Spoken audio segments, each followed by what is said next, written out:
안녕하세요. 무엇이든 설명하는 설명 덕후의 삼국지 설명을. 오늘은 삼국지의 시작에 큰 영향을 끼친 단고이금 사건을 설명해 드리고자 합니다.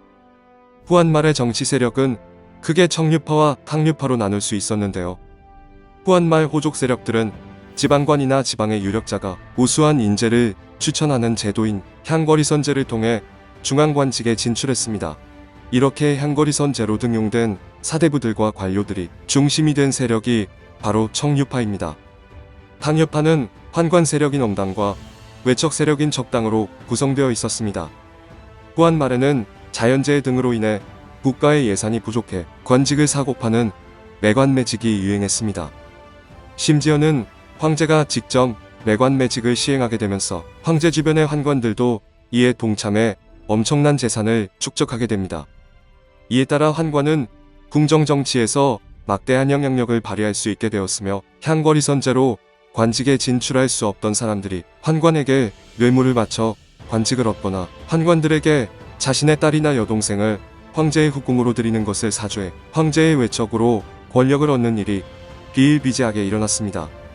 이렇게 매관매직과 같은 방식으로 관직을 차지한 자들과 환관 세력을 동틀어 탕류파라고 지칭합니다. 청류와 탕류는 사실 향거리선제로 등용된 사대부들이 만들어낸 명칭인데요. 비정상적인 방식으로 권력을 차지한 환관과 외척들은 끓일 탁자를 써서 더러운 집단이라고 비난하고 자신들은 그들과 다르게 맑을 청자를 써 깨끗하고 고고한 집단이라고 칭한 겁니다. 이러한 탕류와 청류는 후한 말을 대표하는 정치 세력으로서 끊임없이 대립하는데요. 그러던 중 탕류파의 환관 세력인 엄당의 권력이 더욱 막강해지는 사건이 발생하게 됩니다. 후한의 11대 황제인 환제가 즉위했을 당시 외척이자 권신인 양기와 그의 부인 손수가 정권을 장악하고 전횡을 일삼고 있었습니다. 환제는 양기와 그의 여동생인 양태후의 뜻으로 즉위했기 때문에 그들의 전횡을 지켜볼 수밖에 없었습니다. 손수의 외삼촌 중에는 그녀의 남편과 동명이인인 양기라는 인물이 있었는데요.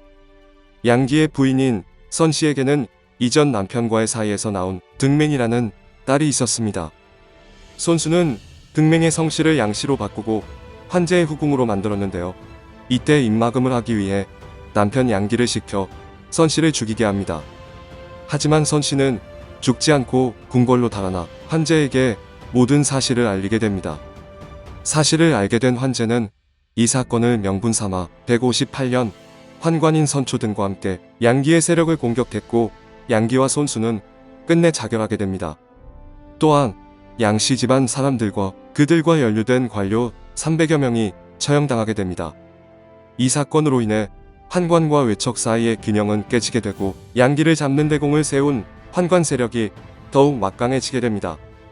환관들은 이후 내정에 간섭하고 자신들의 일족을 지방으로 파견해 토지견병을 벌이는 등 전횡을 일삼게 되면서 이들에 대한 청류파들의 비판이 점점 더 거세지게 됩니다.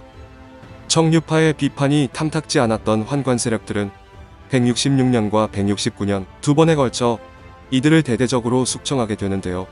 환관 세력들이 청류파 사대부들을 숙청한 두 번의 사건이 바로 1차와 2차 단고의 금입니다. 166년 환관 세력을 앞장서서 비판한 세력은 유교를 배우고 있던 3만여 명의 태학생들과 이응이라는 인물이었습니다. 이응은 당시 황제의 친족을 포함한 조정 대신들을 감찰하는 직책인 사례교위를 역임하고 있었고 기질이 청렴하고 엄격하여 많은 청류파 사대부들이 따르던 인물이었는데요. 이러한 이응을 필두로 하여 태학생들과 청류파 사대부들은 낙양에서 연일 환관 세력을 비판했습니다. 이에 환관들은 환제에게 이응과 태학생들이 붕당을 만들어 조정을 비방한다고 모함하였고 이로 인해 이응과 두미를 비롯한 200여 명의 청류파 관료들이 체포됩니다. 하지만 이응 등은 재판 과정에서 진술 대신 환관들의 죄를 폭로하였고 이에 화가 난 환관들은 이응을 비롯한 청류파 200여 명의 관직을 박탈하고 관직 진출을 막는 금고형을 내리게 됩니다. 이것이 바로 1차 단고이금입니다. 그로부터 1년 뒤인 167년 환제가 죽고 168년 13살이었던 영제가 황제로 즉위하자 섭정이었던 부태후와 외척 두무가 실권을 잡게 됩니다. 두무는 환관 세력을 숙청하기 위해 이응을 조정으로 불러 장락서부라는 관직에 임명하는데요. 하지만 두무의 계획은 탄로가 나게 되었고 이를 계기 삼아 169년에 2차 단고이금 사건이 벌어지게 됩니다.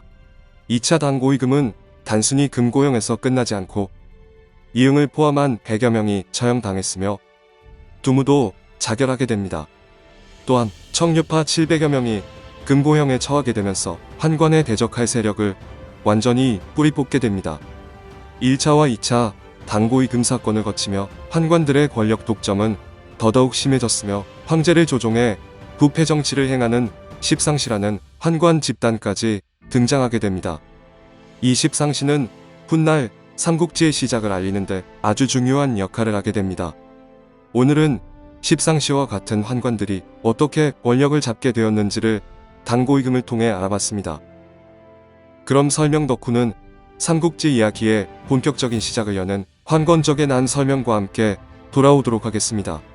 제 영상이 유익하셨으면 구독과 좋아요 한 번씩 꼭 부탁드리겠습니다. 감사합니다.